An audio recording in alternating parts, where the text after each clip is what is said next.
Part of our Race in America coverage here, a sign of change and hope. It was 62 years ago today, following months of struggle and bravery.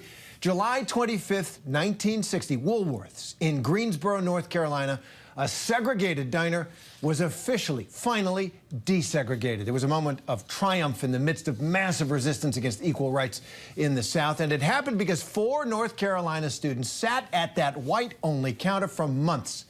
And they were the catalyst of the sit-in movement that spread to more than 55 cities and 13 states within 3 months. And ABC News recently spoke exclusively with Charles Bess, who worked as a, quote, busboy at that Woolworths, Brenda James, a high school demonstrator at the time, and Rosalind Smith, a Bennett College graduate and sit-in participant, about the demonstrations, their role, and looking back as elders now, and reflecting on where we are today.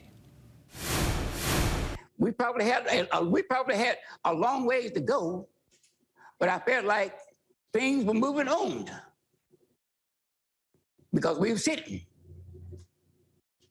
and I was glad about it because because what we did would help our children, our grandchildren, and they wouldn't have to come through the same thing that we came through. The fight is not over. And if we are not careful as a people, we might find ourselves right back where we were.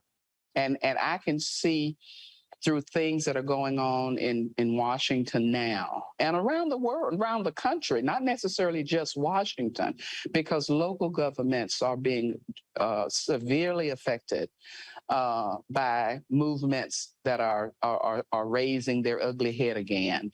And I think if we're not careful as a people, we're going to be fighting this battle for a long time.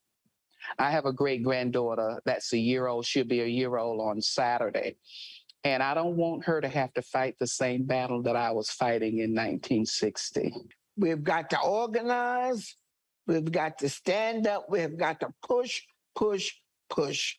Because if we do not, we will find ourselves back in the day. And I hope that that never comes. Woolworths in Greensboro lost over $200,000 from February to July back in 1960, and that prompted the change in policy. It was that activism. Fast forward to today, 62 years later, Woolworths is the location for the Civil Rights Center and Museum in Greensboro. But as we just heard from those elders, we have so much more work to do still.